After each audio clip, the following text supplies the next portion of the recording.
Hello everyone. आज हम करेंगे एक नया टॉपिक शुरू करेंगे एरर का। और एरर जैसे हम पहले भी पढ़ा चुके हैं एरर को, अब दोबारा से उसी टॉपिक को शुरू करते हैं। और इस चैप्टर का नाम है एरर एनालिसिस।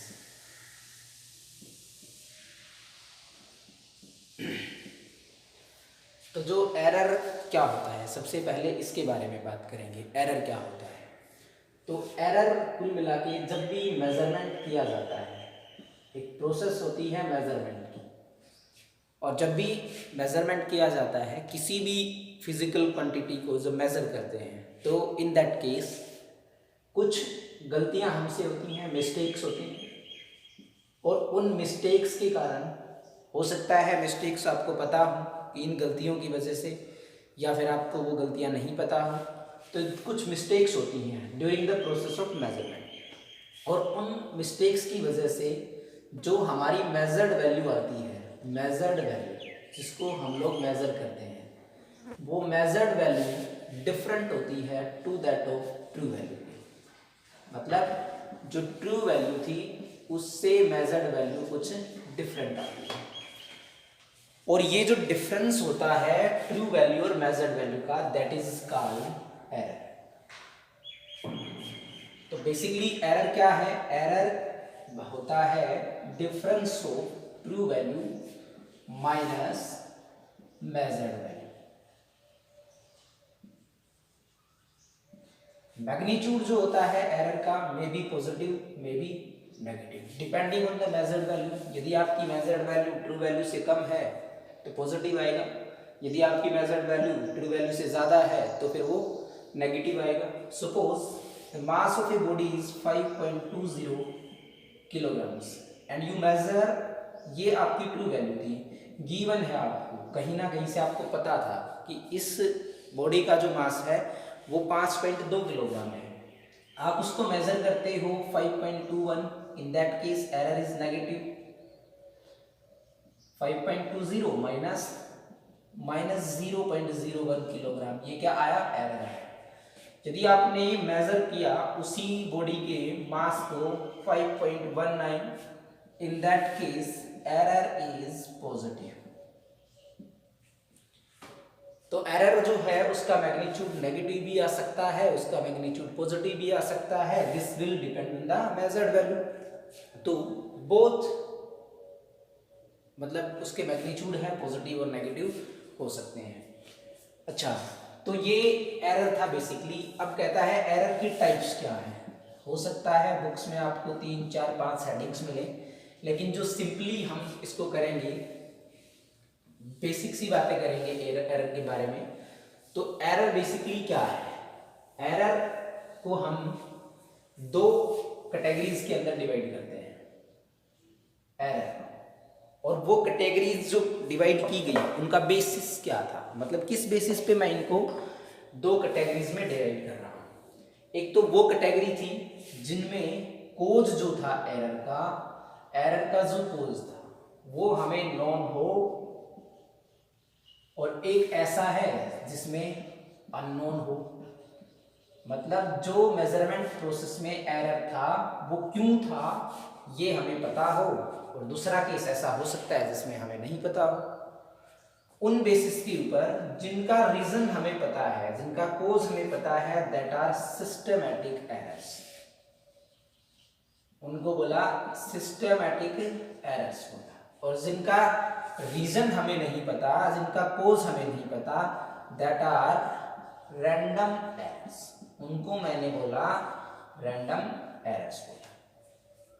तो सिस्टमैटिक एरर्स जिनका कारण पता है, और यदि आपको किसी चीज का, आपको एरर का पता है कि रीजन क्या है, तो आप उसको मिनिमाइज भी कर सकते हो। So these systematic errors can be minimised, ये मिनिमाइज भी किए जा सकते हैं। इनका हमें रीजन ही नहीं पता किस वजह से है, रैंडम एरर्स है। May be due to the external causes. External causes, external causes से मेरा मतलब क्या है? उससे मतलब है कि टेम्परेचर चेंज हो, उसकी वजह से रीडिंग डिफरेंट आ गई। जैसे टाइम पीरियड आप किसी पेंडुलम का मेजर करते हो तो length upon 2 pi root of L/G।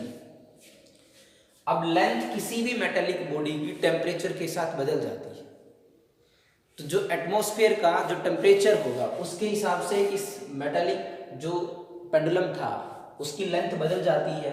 Temperature increase करोगे लेंथ इंक्रीज हो जाती है, क्योंकि मेटल्स की एक प्रॉपर्टी होती है कि वो एक्सपेंड करती है।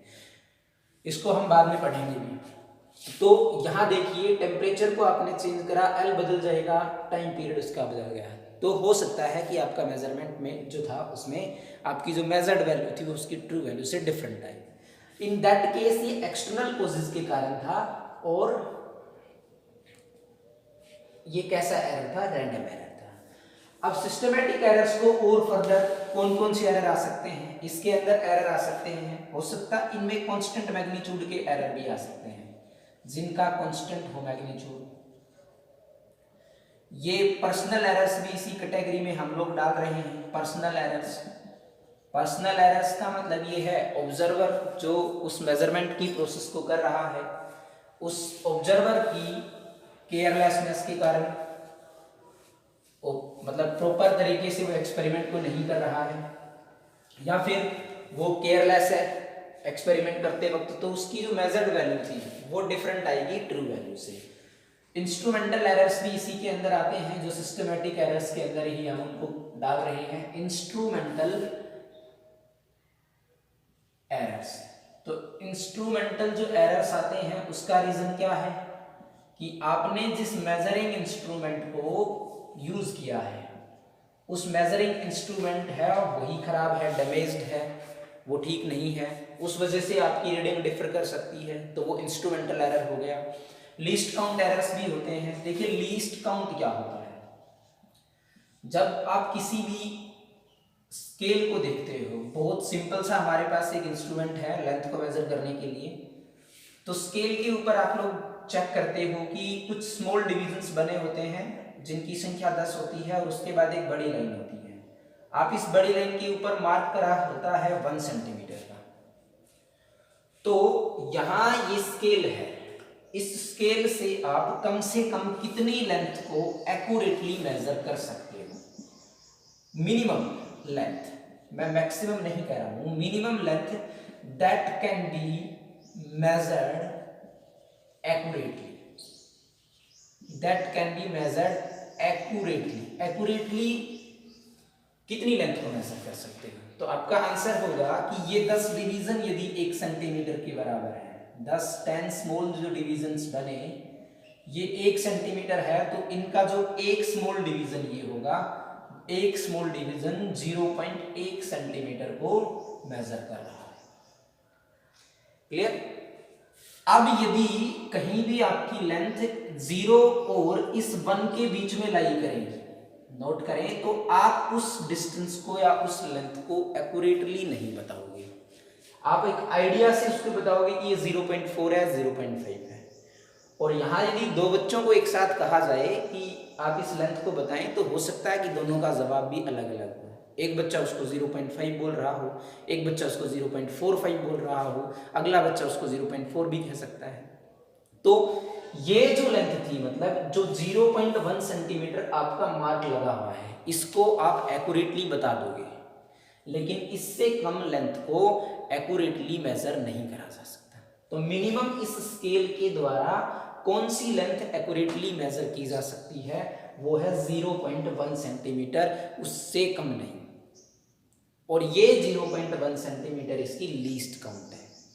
किसी भी मेजरिंग इंस्ट्रूमेंट की लीस्ट काउंट से मतलब है कि वो कम से कम कितना जो क्वांटिटी है उसको एक्यूरेटली मेजर कर सकता है, बिल्कुल सही उसको मेजर कर सकता है।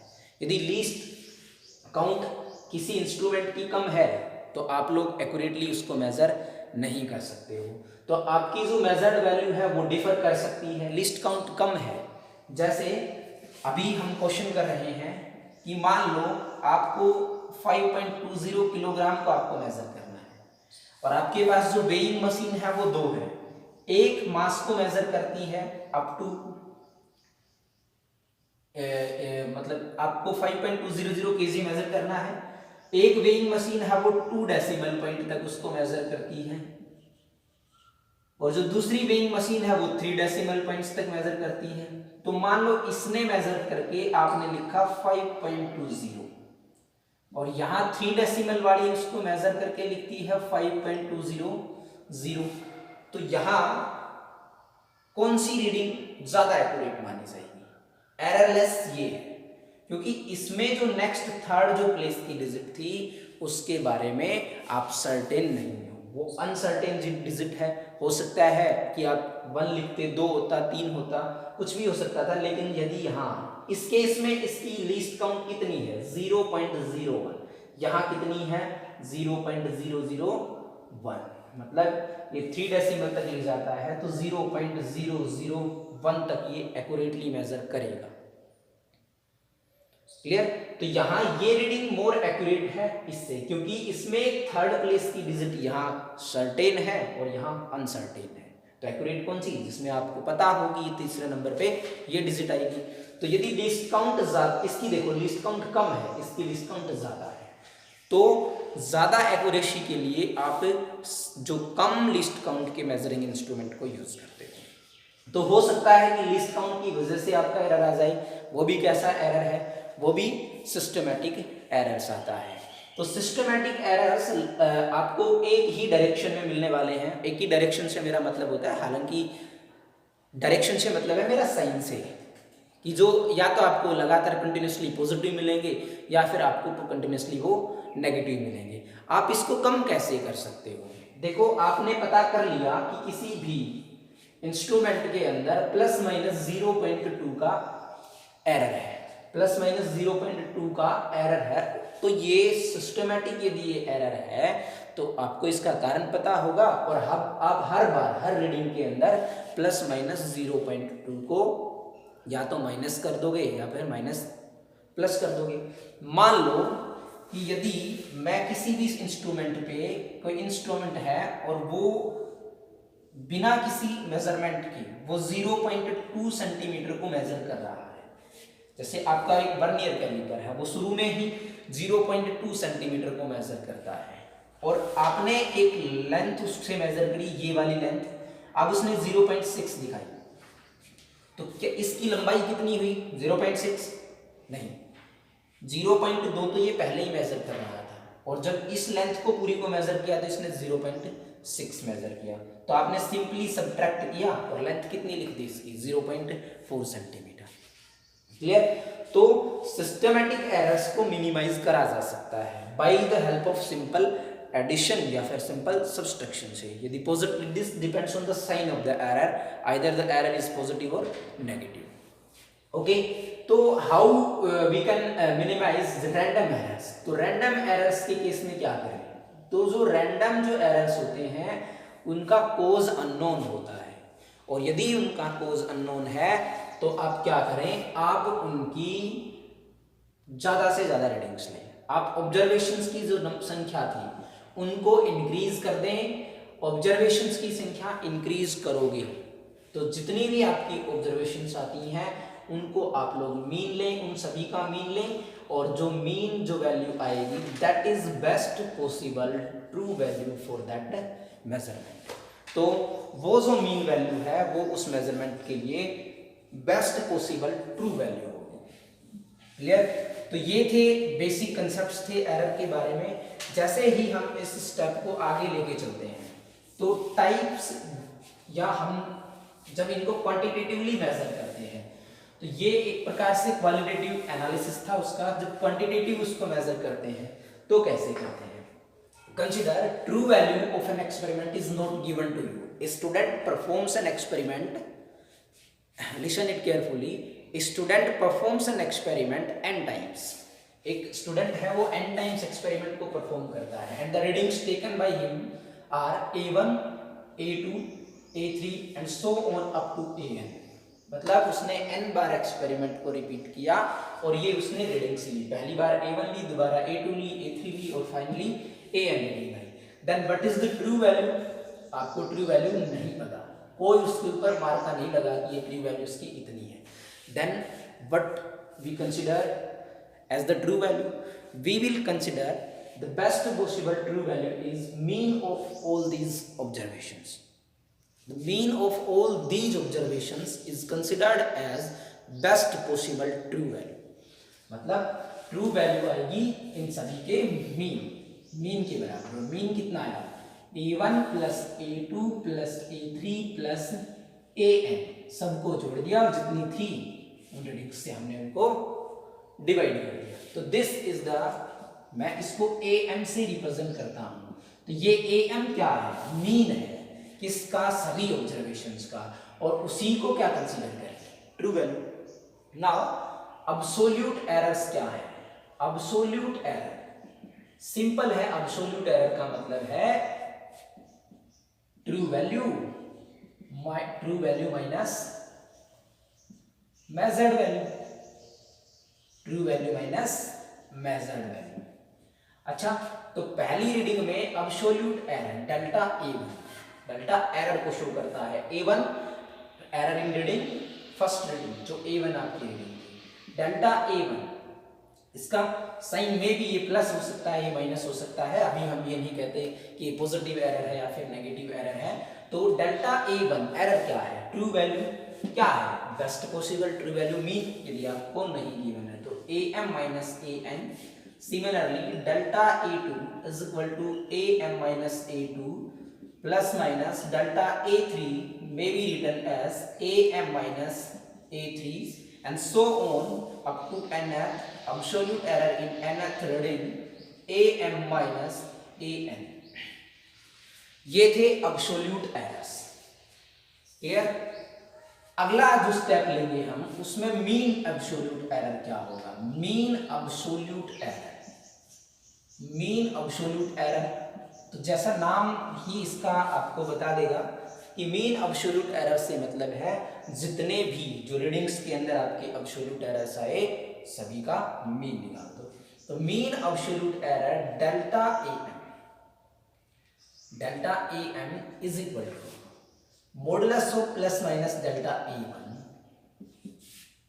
Plus modulus of plus minus delta A2 और इसी प्रकार से plus modulus of plus minus delta an upon n। देखिए सभी एब्सोल्यूट एरर्स लिए उनका मीन निकाल दिया, मीन एब्सोल्यूट एरर। लेकिन यहां एक नई चीज जो ऐड की गई दैट इज मॉडुलस। मॉडुलस को क्यों यूज किया गया, तो मॉडुलस ये है कि जब आप न्यूमेरिकल निकालते हो और उस केस में जब आप ये यहां एब्सोल्यूट एरर की जो वैल्यू रखोगे तो मॉडुलस का मतलब होता है चाहे ये एरर आपका पॉजिटिव हो चाहे ये एरर आपका नेगेटिव हो, लेकिन in the both cases modulus का मतलब है कि दोनों ही केसेस के अंदर यदि पॉजिटिव है तो पॉजिटिव लेना ही है, यदि नेगेटिव भी वैल्यू आती है तो भी इसको पॉजिटिव ही लेंगे। क्लियर। तो अब मीन एब्सोल्यूट एरर निकालते वक्त अब एब्सोल्यूट एरर्स की वैल्यू पॉजिटिव के साथ ही रखेंगे, नेगेटिव नहीं रखने वाले। तो मॉडुलस का मतलब है कि एरर भले ही नेगेटिव हो चाहे पॉजिटिव हो, आपको लेना कैसा है, पॉजिटिव लेना है। तो ये आ जाएगा आपका मीन एब्सोल्यूट एरर। थर्ड जो आता है रिलेटिव एरर, क्या होता है रिलेटिव एरर। रिलेटिव एरर होता है रेशियो, किस किस का रेशियो है, relative error is the ratio of mean absolute error to the mean value. मतलब रिलेटिव एरर यदि आप लोग निकालते हो तो सिंपली आ जाएगा delta am upon am। Delta am क्या था, डेल्टा am था कैसा था, ये था मीन एब्सोल्यूट एरर और ये क्या था मीन वैल्यू, जिसको आपने कंसीडर किया है बेस्ट पॉसिबल ट्रू वैल्यू, आपने उसको कंसीडर किया।